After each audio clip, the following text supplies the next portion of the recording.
The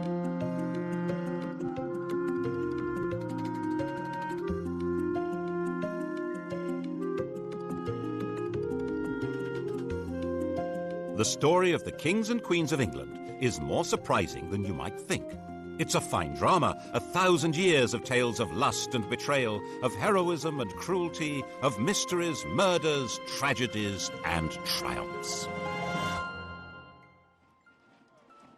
Oh, you're probably thinking that applies to medieval kings, all right, but this programme's about the modern monarchy, from Victoria to the home life of our own dear Queen, and there's not much of that sort of thing going on here. Oh, really? Keep watching. What, you may wonder, did lust have to do with the matronly Queen Victoria? Well, she was young once, and her husband, Prince Albert, gave his name to more than just a bridge, a concert hall, and a memorial. No other British royal has a body piercing named after him. And we can't show you where the ring goes in a Prince Albert, you'll just have to guess.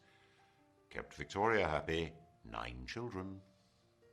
And this isn't only a collection of royal trivia for the tabloids. We can reveal for the first time on television that the present Queen's grandfather, George V, actually took over the running of the country, secret personal rule, for a few days in 1931.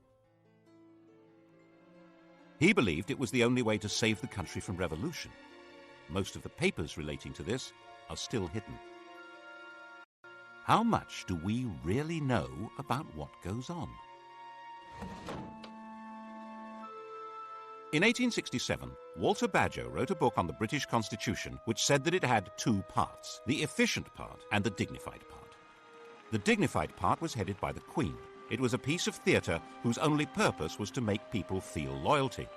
The actual power was entirely held by the efficient part, which he said was a secret committee called the Cabinet.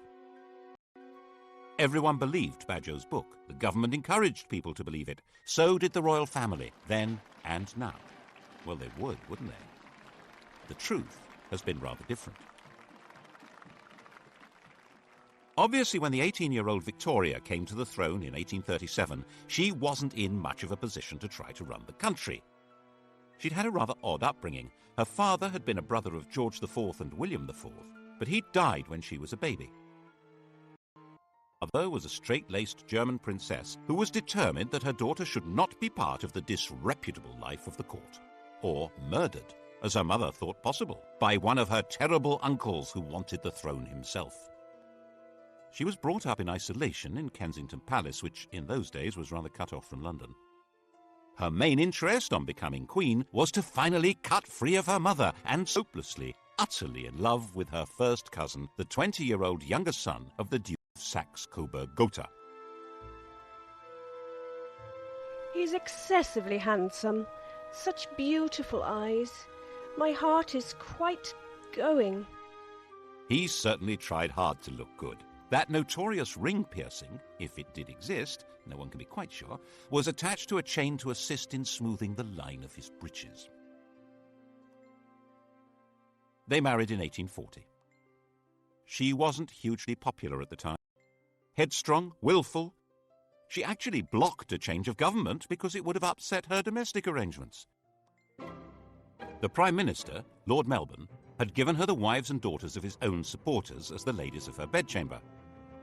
When his Whig government fell and Robert Peel came to power, Peel insisted that the Queen should replace at least some of the ladies so that the court wasn't a complete one-party state. Victoria refused. Peel felt forced to resign, and Melbourne came briefly back to power. People didn't like what she was doing. They didn't like her. And they didn't like the stiff German, Prince Albert. Peel came back to power and refused to grant him much more than half the allowance Victoria demanded, saying that people were very hard up, which they were. The position of the throne seemed pretty shaky. It didn't seem likely that this would become the most secure and richest monarchy in the world. How did that happen? When Victoria came to the throne, all she had as her own was the revenue of the Duchy of Lancaster, £27,000 a year. The Sunday Times Rich List for 1990 showed Elizabeth II as being worth £6.7 billion. That's nearly 10 billion in today's money. The richest person in the land by a huge margin. It's true that the latest Rich List shows her being worth a mere 250 million. Has she lost 97% of her money on the horses? Did she give it all away to charity? No. The latest figure is a guess, based on an instruction to the Sunday Times not to count anything she holds on trust for the nation. Obviously, she can't sell the crown jewels and pocket the proceeds, but actually, most rich people hold much of their wealth in trust, yet it's still treated as theirs, because they have the use of it. The royal move into profit began when Albert took charge of the royal finances. He wasn't allowed to be king. There was deep suspicion of him. But Victoria let him manage her affairs, and he did an astonishing job of it. The royal household was an incredible Gothic antique. To clean a window in Buckingham Palace was a job for the Lord Chamberlain's staff. Unless it was a kitchen or scullery window, then they had to call on the Lord Steward. And laying a fire was the Lord Steward's job, but lighting it, the Lord Chamberlain's. As their staff were not on good terms, the Queen froze. Other palace staff were paid for jobs whose very purpose and even existence had been forgotten. Enter Albert with boiling water and a hatchet. He sorted that lot out and cut Victoria's costs dramatically. He had a huge capacity for work and organisation, so when he came up with the idea for a great exhibition of the world's arts and industry, no one should have doubted that he could make it happen. Of course, they did doubt it. They had no confidence in the exhibition hall, the Crystal Palace, a giant greenhouse erected by a gardener. And when they realised that thousands would congregate there, they thought that it would be a rallying point for revolutionaries. The opening of the Great Exhibition on May 1st, 1851, was a thrilling day for the nation and for Victoria. The royal couple began to be viewed with some enthusiasm, and it was quite understandable that the next year an eccentric miser should leave the Queen £500,000 in his will. Albert's influence in government rose visibly, which of course soon put an end to his popularity. By 1854 it was generally believed that Albert the Foreigner was a traitor in league with Russia, forcing loyal ministers out of office. Crowds gathered round the Tower under the impression that Albert and Victoria had been arrested for treason. That frenzy died down, but at the back of it were two things that were going to be permanent problems. One was that the Queen and the consort must have some role in running the country, but that couldn't be squared with any kind of representative government. And the other was that people were realizing that the monarch was making a profit, and they didn't like it.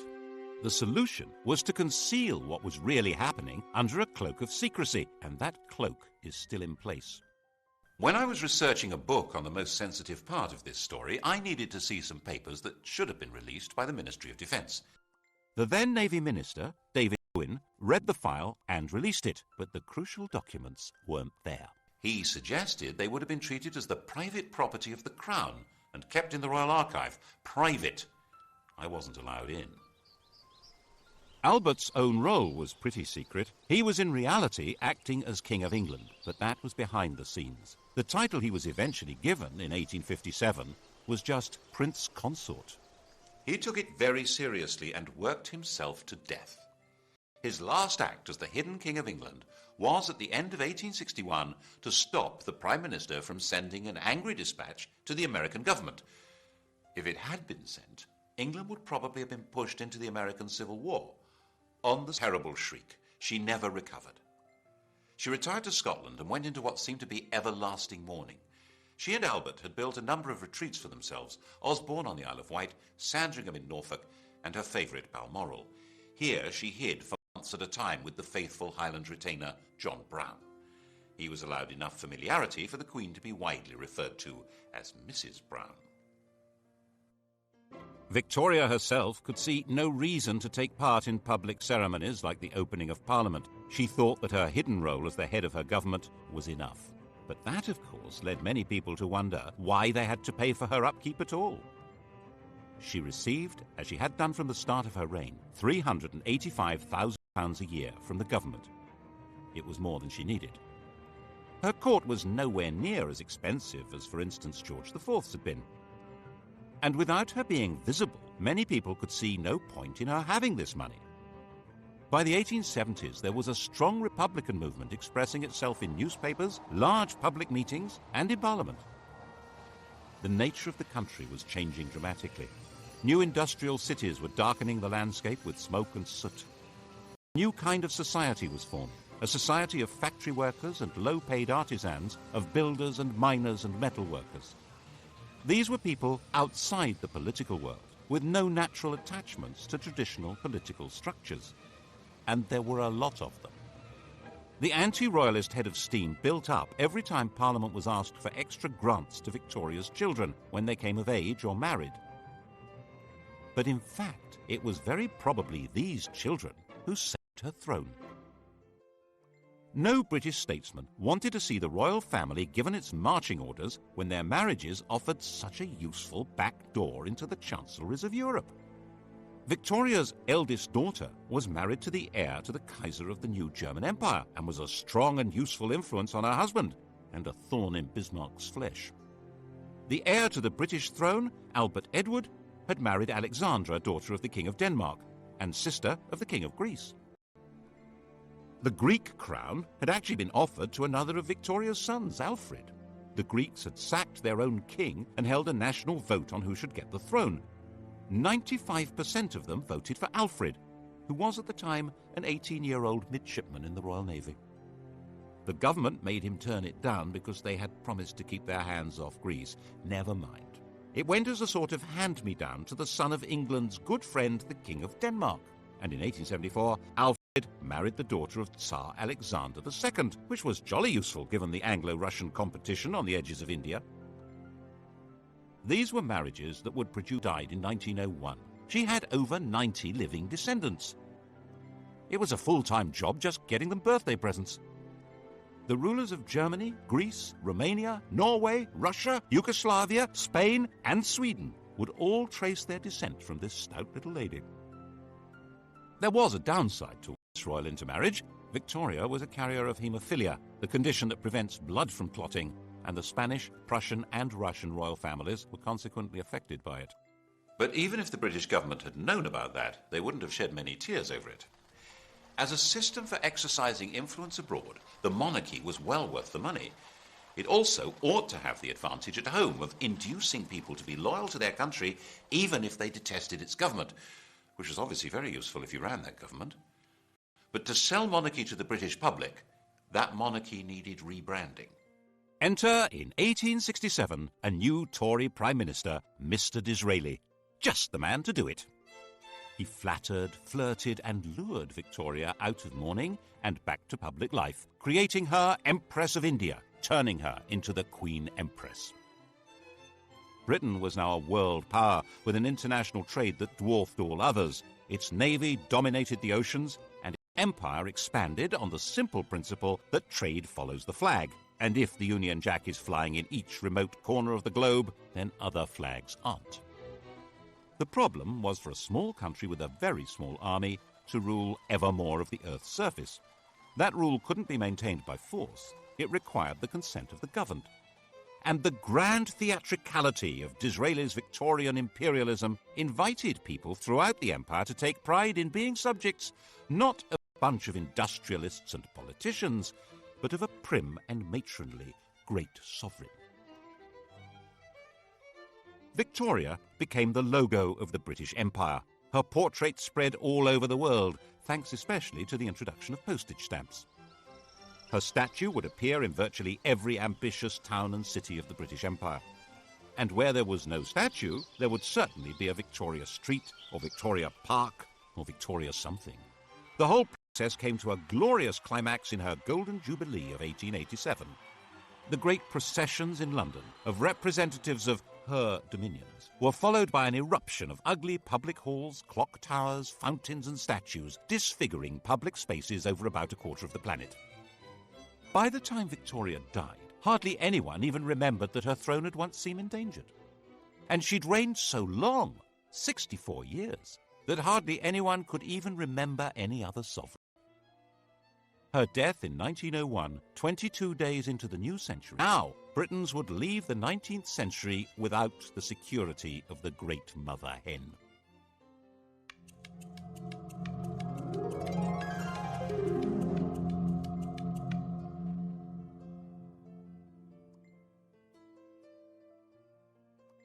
Victoria would cast a long shadow. Elizabeth II, coming to the throne 51 years later, would be the first of her successors who had no personal memory of her. Her oldest son, Albert Edward, the new King Edward VII, was already 59 years old.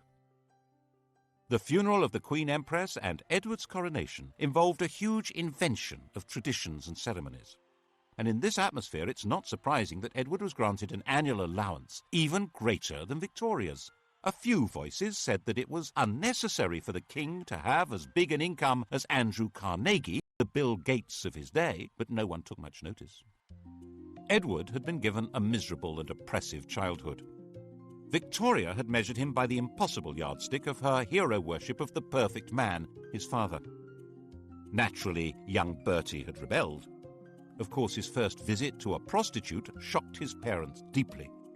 It happened to be followed by Albert's fatal illness, which Victoria had inevitably blamed on her wicked son. She had arranged marriage shortly afterwards in the hope that domestic discipline would rein him in. Princess Alex of Denmark was beautiful, but she was also deaf and dull company. With nothing much else to do, Bertie had become the living epitome of the life of the Belle Epoque, a life of champagne drinking, cigar smoking, horse racing, gambling and entertaining showgirls and pretty married ladies.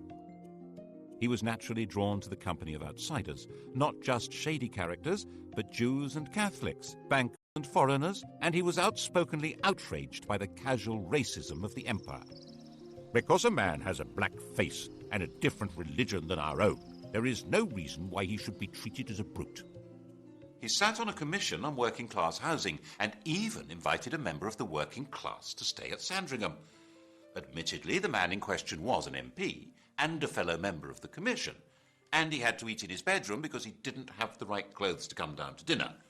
But still... By the time Edward came to the throne, he was a big, fat old man with a social conscience and a comforting mistress, Alice Keppel, who understood him perfectly. Edward saw himself as something like a nursery rhyme monarch, magnificent and jolly, caring and helpful. In 1903, completely ignoring his government, he went to France and started negotiations for a treaty that would become the Entente Cordiale, isolating Germany. He detested, which guaranteed that if Germany attacked France, Britain would go to war. So that's what happened in 1914. He determinedly resisted any increase in democracy in Britain and was a firm opponent of votes for women. The crunch over his reactionary views came when Lloyd George planned to introduce old age pensions in 1909. To raise the cash, there would have to be new taxes on income. The Tory majority in the House of Lords voted down what was called the People's Budget, and when the Liberal government drew up legislation to take that power away from the Lords, they voted that down too, obviously. So the Prime Minister told the King he needed to create about 250 new peers to swing the vote. Edward was not enthusiastic. Would he actually defy the government? In May 1910, in the middle of the battle, he died. In 1910, Edward's 44-year-old son George inherited the throne.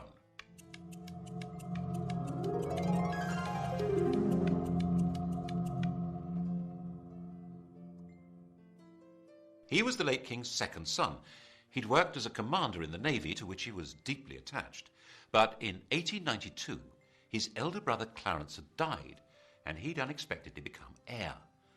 To step into his brother's shoes, he'd left his job and married the woman who'd been betrothed to Clarence, a relative called Princess Mary of Teck.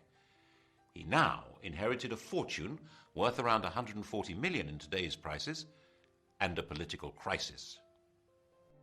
As part of the deal with the government to pass the budget and cut the powers of the House of Lords, it was agreed that the Crown could stop paying any income tax. In return, the King would pay for his own trips abroad.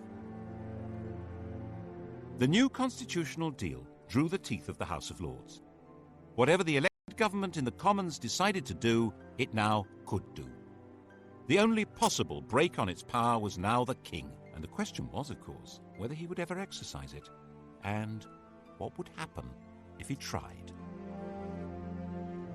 At first, the Crown was too weak to try. When war began with Germany in 1914, George was seen, naturally enough, as a German, which he was. He kept a bit quiet about his courtesy titles of Field Marshal General of the Prussian Army and Admiral of the Imperial German Navy. To make himself seem more British and therefore more secure, in July 1917, George felt forced to change his family name from Saxe-Coburg-Gotha to Windsor and stop being a German prince and Duke of Saxony. Revolution was a real danger. Cousin Nicky, the Tsar of Russia, was deposed in February 1917, agreed to it. But King George was terrified of being associated with a man now labelled tyrant by revolutionaries, so he forced the government to withdraw the offer. The Bolsheviks took over Russia in October, and Nicholas and his family were slaughtered.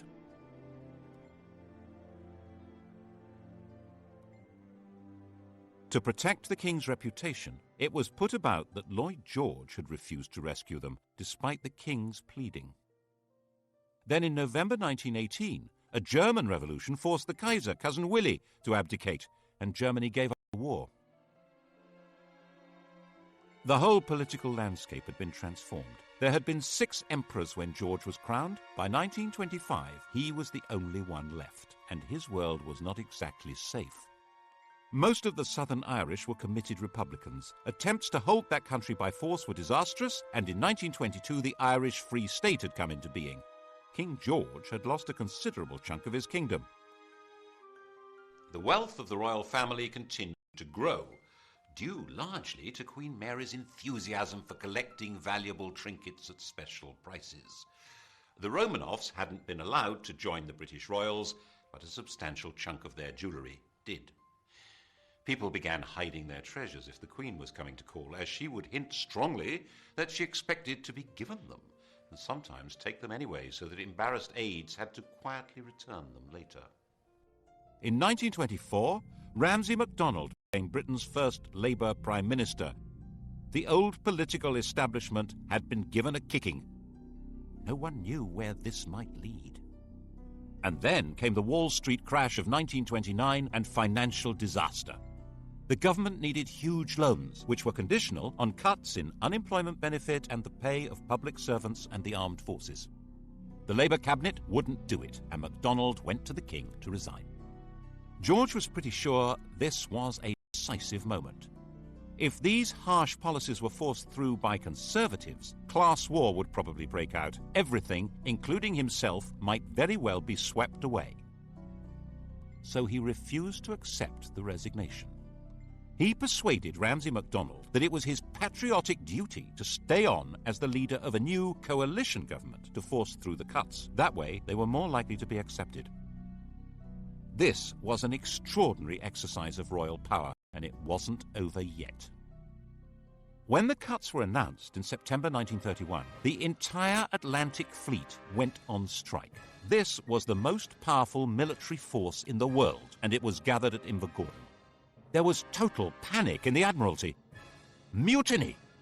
The intelligence service, all the disaffected, including the police, on the way. The financial markets went into a tailspin, and the Bank of England was forced to stop exchanging pounds for gold, going the gold standard.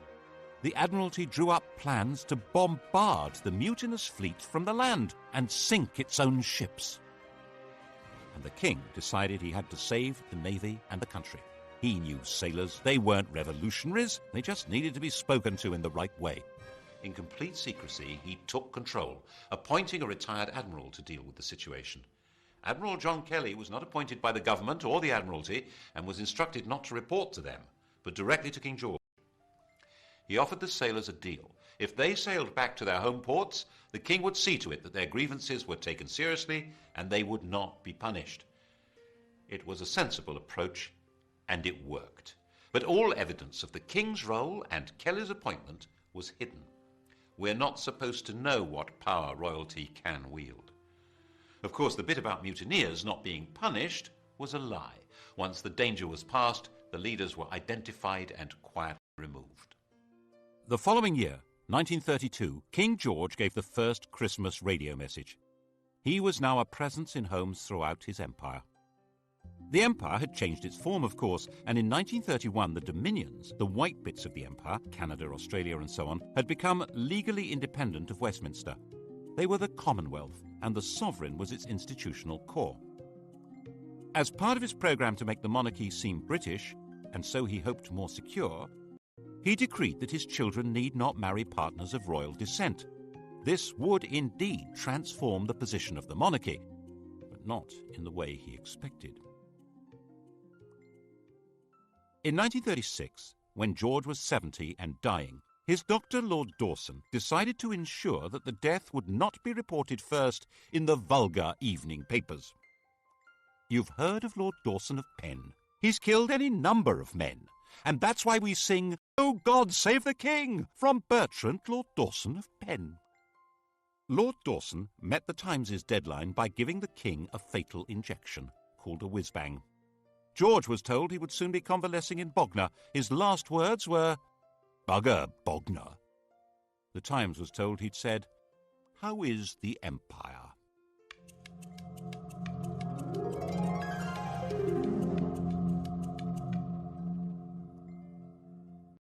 His successor, his son Edward, was 38, the poorly educated child of rather dysfunctional parents. The Queen had been completely distant, and King George famously said, "My father was frightened of his father, I was frightened of my father." Edward had escaped by travelling widely, and as the world's most eligible bachelor enjoyed affairs with a number of married women, culminating in the love of his life, the twice-married, elegant American Wallis Simpson.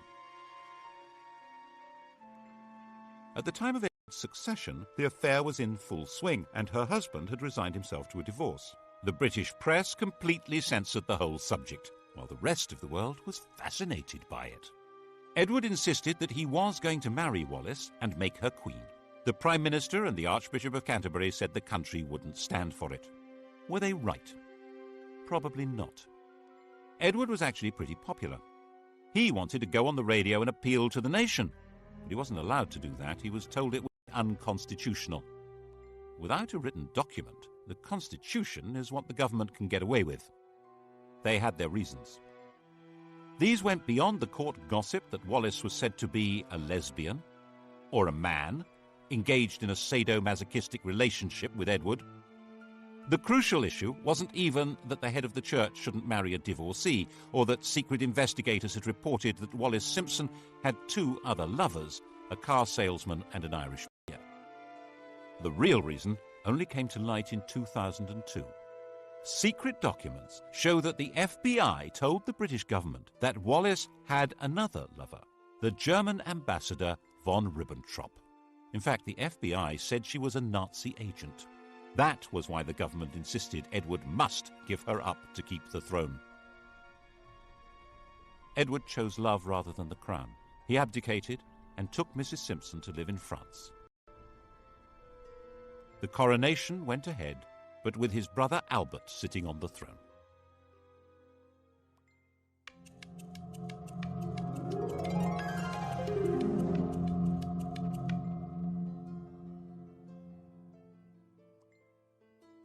Albert was crowned as King George VI. He was 18 months younger than Edward and completely lacked his brother's social grace. He stammered, he was shy, but at least he was safely married to Elizabeth Bowes-Lyon, the daughter of a minor Scottish aristocrat, the first royal to legally marry a commoner since Henry VIII.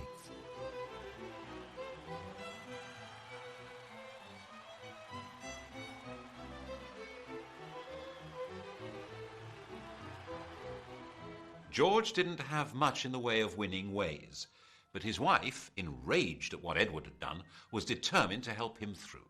She arranged speech therapy to cure his stutter. But when war with Germany began in 1939, they were not seen as a rallying point for patriotic fervour, especially as they had publicly supported Neville Chamberlain's appeasement of Hitler. George VI and Queen Elizabeth, that's the woman we remember as Elizabeth the Queen Mother, refused to allow themselves any doubt as to the outcome of the Second World War. When Buckingham Palace was bombed, the Queen said she was glad. It meant she could look the East End in the face. At least it meant the royal couple wouldn't be booed anymore when they visited other people's bombed-out homes. Actually, while they spent their days in London, they retreated for the night to Windsor, which was considerably safer. Nevertheless, they did have one really narrow escape. As the war went on, the royal couple became more and more identified with Churchill as the spirit of Britain, dogged in their determination to see Nazism defeated. When the victory celebrations came in 1945, it seemed natural that they should revolve around Buckingham Palace. By the time of his premature death from smoking in 1952, this shy country gentleman and his queen had gone a very long way to restoring the monarchy to its central place in British life. It had vanished virtually everywhere else. There had been 16 monarchies on the continent of Europe when Victoria died. Now there was only Sweden. Monarchs were restored to Belgium, Holland, Norway and Denmark, but as a pale shadow of the old European royalty.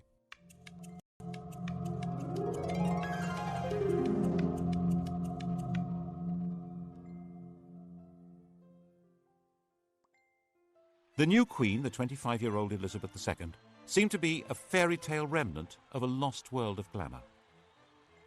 Her coronation was a celebration of pageantry itself in a country that was a vast bomb site. 4 houses out of 10 had been damaged or destroyed. It was even shown on the new medium of television, though the Archbishop of Canterbury feared men would watch in pubs without removing their hats. By her side in the coronation coach rode her husband. Like Albert, he would never be crowned. Philip, Duke of Edinburgh, was from the Greek and Danish royal house of Schleswig-Holstein-Sonderburg-Glucksburg. He had no surname. He was given the name of one of the branches of Elizabeth's family, Mountbatten. There was no question of the Queen becoming a modest suburban sovereign like the restored European royals. George's widow was sure her daughter should be regal and grand. Royalty required flunkies and castles and palaces and golden coaches. She herself made do with 6 cars, 3 chauffeurs, 5 chefs, 2 pages, 3 footmen, 2 dressers, and 30 secretaries, maids, treasurers, and housekeepers. And she was absolutely dead set against royalty paying publicity from the governments of the day. In 1947, when Labour came to power, amid all the nationalisations and the class war declarations of "we are the masters now," had come an agreement that the government would take over the cost of running Buckingham Palace. Now the Conservatives said the government would take over the cost of the royal train and royal visits abroad, and freed the Queen from paying tax on property, apart from rates on Sandringham and Balmoral. In Edward Heath's time as Prime Minister, it was officially stated for the first time that the Queen pays no tax. In 1973, she was exempted from the new Companies Bill that could force shareholders to identify themselves even if they hid behind the names of nominees. Her shares are hidden in a company called the Bank of England Nominees, which can only be used by heads of state and is uniquely exempt from disclosure laws. And in 1965, when a Labour government introduced capital gains tax, they declared that the Queen is exempt. Under these arrangements, immense and unknowable riches were built up. She has, for example, 600 works by Leonardo da Vinci. We're told these riches are not really hers because she's not free to sell them. But most of the royal collection is never publicly displayed. Why? Whose interest is being served? It obviously means the monarchy can put on a heck of a show that goes far beyond their demand on the public purse, and they don't need to run the risk of asking us to fund the whole thing from taxes. We each contribute 61 pence a year at the last count. That money, just over £36 million, is not enough to put on the grand regal show which the British monarchy seems to be about.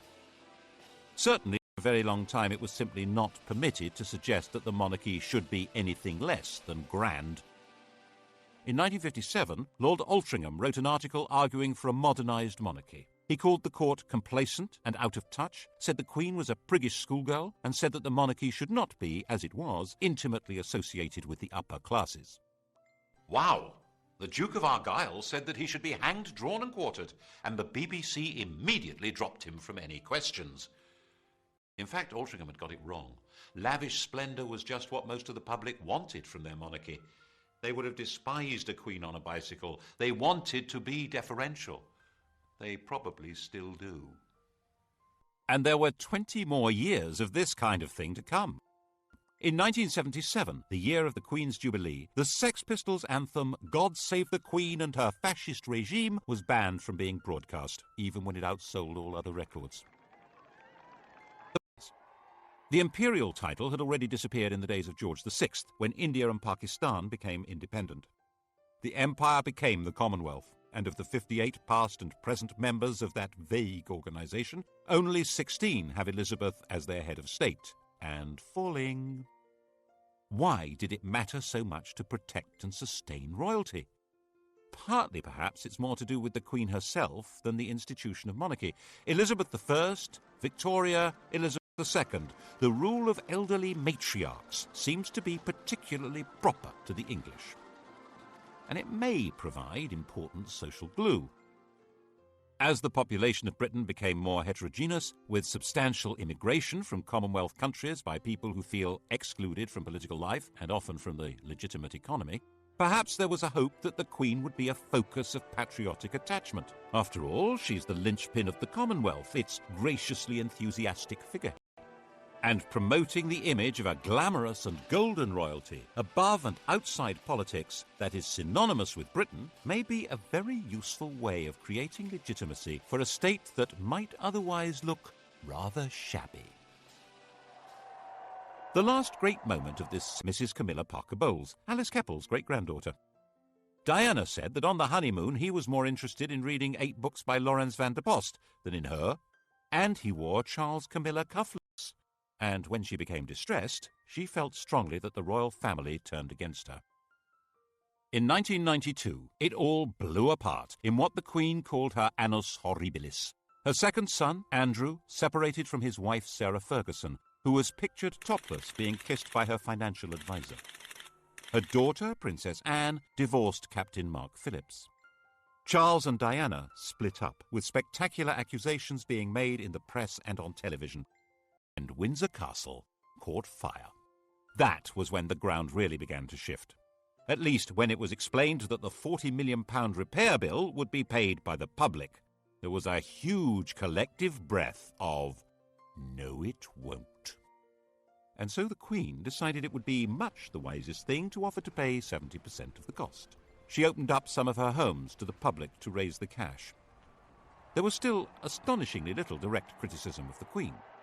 In an age when television and the press have the power to pull down anyone, the Queen and her mother were treated with respect, even devotion.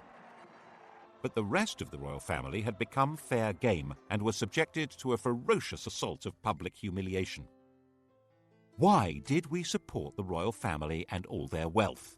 Why were we giving them all this money? The press pack was baying at their heels and refund the parliamentary allowances received by other members of the royal family.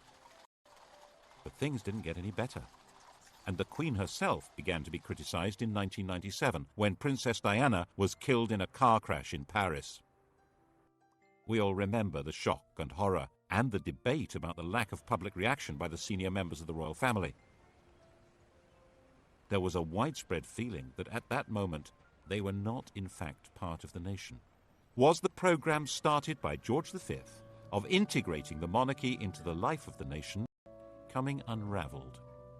Instead of the monarch playing the role of warning and advising the Prime Minister, which is supposed to be her constitutional role, the Prime Minister warned and advised the sovereign to take public action. She had to be seen to grieve, or the monarchy itself might be in danger.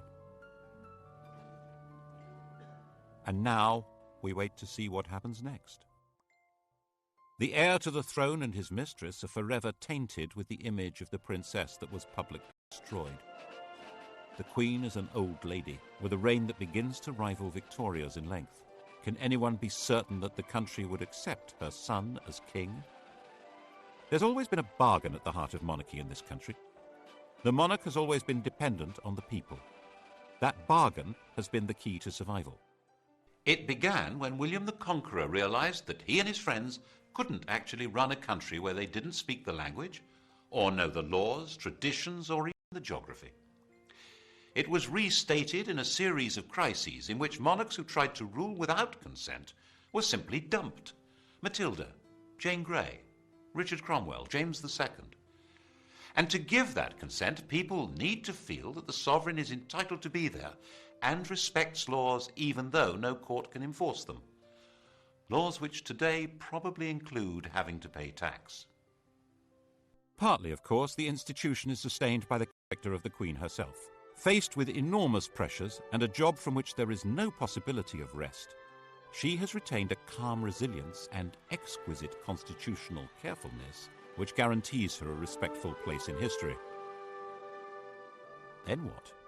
The British monarchy is certainly a great addition to the gaiety of nations. Partly as a soap opera, partly as a walking, talking anachronism that makes other heads of state visibly uneasy. But it does come at a price.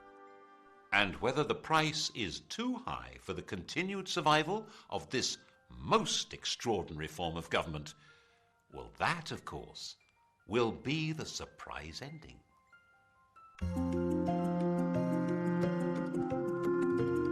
Hollywood's top 10 sites, that's tonight from 6. Coming up, the story of the strongest, sharpest blade that's ever been made, a decisive weapon.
briefly back to power.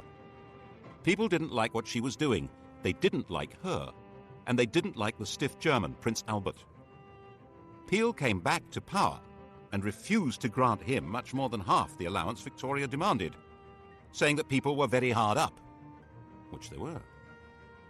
The position of the throne seemed pretty shaky. It didn't seem likely that this would become the most secure and richest monarchy in the world. How did that happen? When Victoria came to the throne, all she had as her own was the revenue of the Duchy of Lancaster, £27,000 a year. The Sunday Times Rich List for 1990 showed Elizabeth II as being worth £6.7 billion. That's nearly 10 billion in today's money. The richest person in the land by a huge margin. It's true that the latest Rich List shows her being worth a mere 250 million. Has she lost 97% of her money on the horses? Did she give it all away to charity?